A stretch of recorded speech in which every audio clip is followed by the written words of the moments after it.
Pues ya estamos aquí con nuestro primer invitado presencial y un amigo muy querido, Enrique Torre Molina. Enrique, qué gusto tenerte aquí. Muchas gracias, Eli. Estoy muy contento.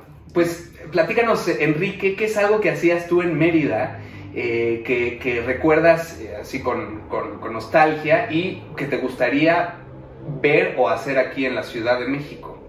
Es muy chistoso porque acabo de regresar de estar unos días en Mérida visitando a mi familia y tal. Trato de ir pues algunas veces al año, ¿no? Y el último día que estuve ahí, coincidió este viaje con que un grupo de activistas LGBT locales se habían organizado en colaboración con el gobierno municipal para pintar un paso peatonal arcoíris, ¿no? Un paso peatonal LGBT. Y estando yo ahí, uno de ellos me dijo, oye, ¿quieres participar en esto? Y era el último día que yo iba a estar y fui, y fue muy divertido y fue muy emocionante, y además fue algo que nunca pensé que iba a pasar ahí, y nunca pensé que a mí me iba a tocar estar ahí, y menos cuando vivía ahí, ¿no? Claro, esa es la primera vez que pasa algo así. Sí, en Mérida, pues. Sí, exacto. Como en el centro de la ciudad y así, entonces, pues sí, fue muy emocionante.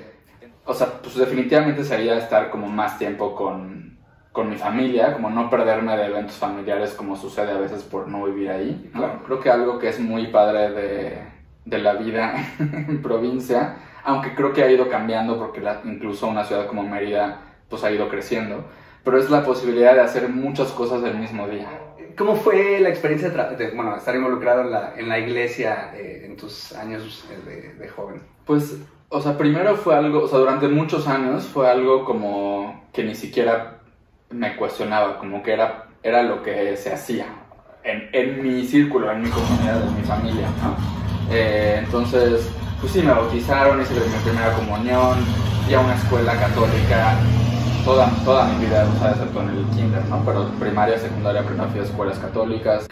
Pues, habrá sido que como en secundaria me empecé a involucrar como en actividades religiosas, como juveniles, como sé que hay muchos en la comunidad judía, y seguramente habrá, bueno, ya hay en diferentes comunidades cristianas también y demás, ¿no? Como de, en el caso de los grupos en los que yo estaba, desde organizar actividades como en la Semana Santa o en Semana de Pascua, retiros, pláticas, talleres.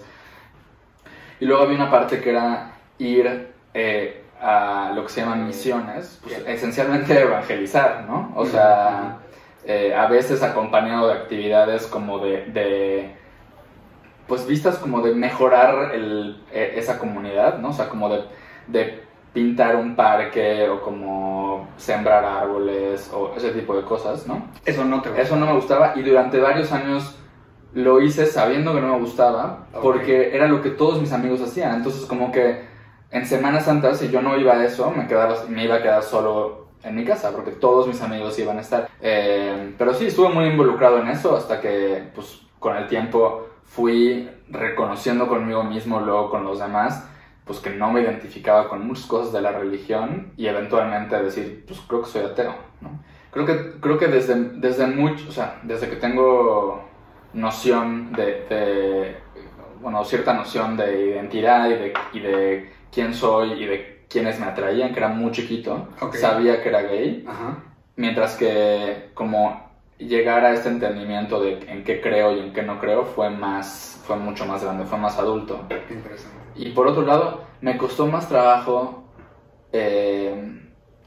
como salir del closet, de decirle a mis amigos, a mi familia, es que ya no soy católico, que decirles que soy gay. Si tú eres un tío o una tía de una persona LGBT o familiares en general, de sobrinos o de hijos, o sea, que están descubriendo su sexualidad, ¿qué les dirías? O en otras palabras, ¿qué te hubiera gustado que tus familiares, quizá tus tíos, quizá no tus tíos LGBT, hicieran para que tú tuvieras una infancia, pues, o un desarrollo más cómodo?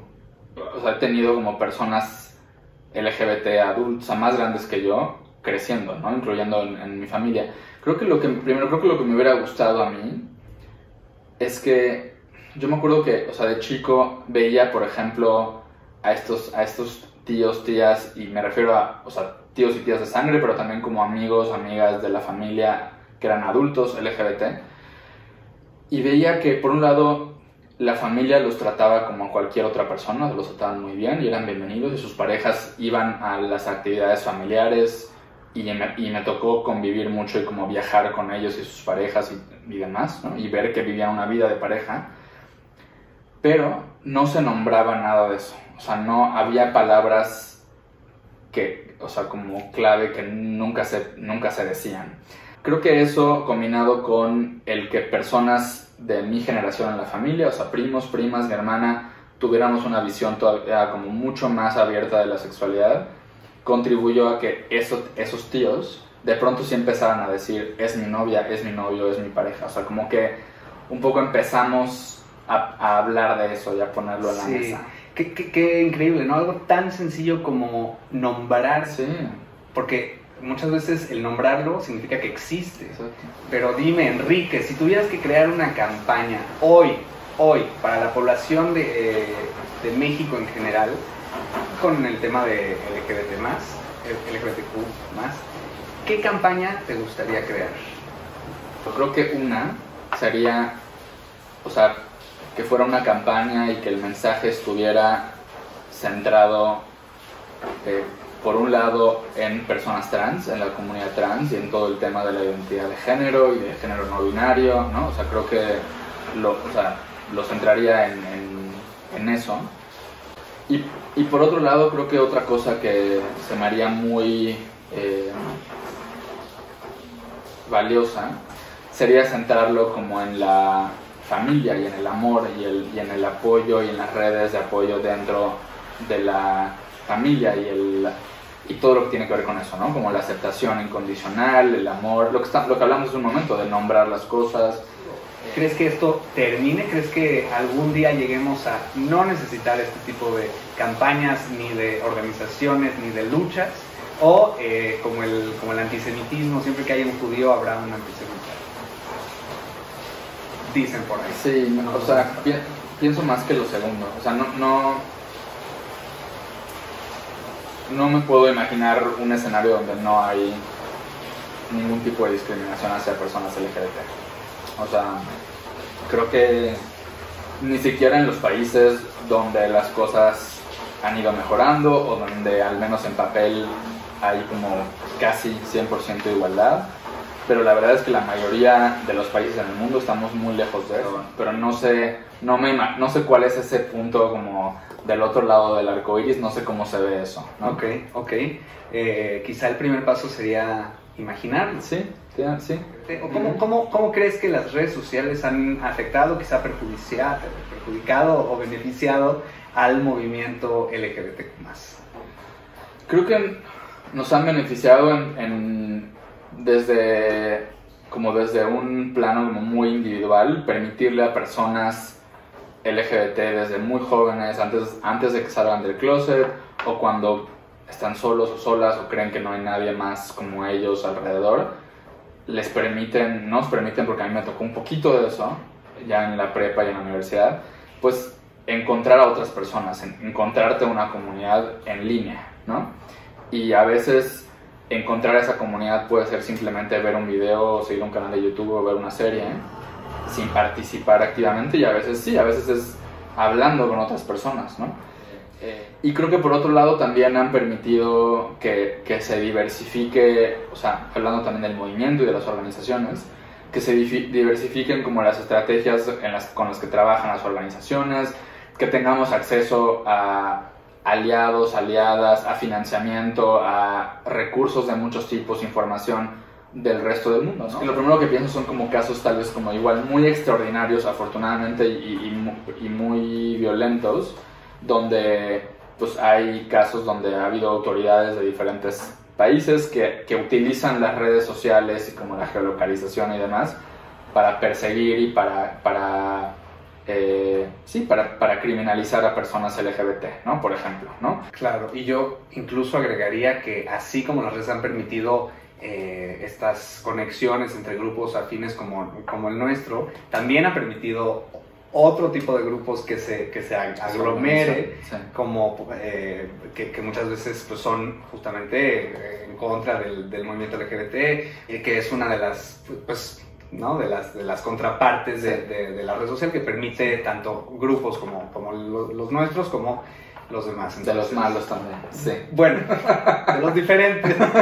Porque ¿quiénes somos para juzgar a esta teosofía? Sí, no, pero sí. Eso sí. Pues vamos a terminar la entrevista con las preguntas de Shabbat. Vamos a empezar con la pregunta de las velas. Enrique, sobre espiritualidad. ¿Qué ilumina tu vida? Quizá no te consideres espiritual, pero ¿qué sí podría decirse? No se puede ser lo que sea, lo que se te ocurra. ¿O qué le da sentido a tu existencia? Pues, por un lado, pues la gente a mi alrededor, o sea, como el estar con mi familia, con mis amigos, con mi novio, o sea, eso. Y por otro lado, mi trabajo. O sea, mi trabajo es algo que le da mucho sentido a mi vida y es un motor muy importante, la verdad. Ok.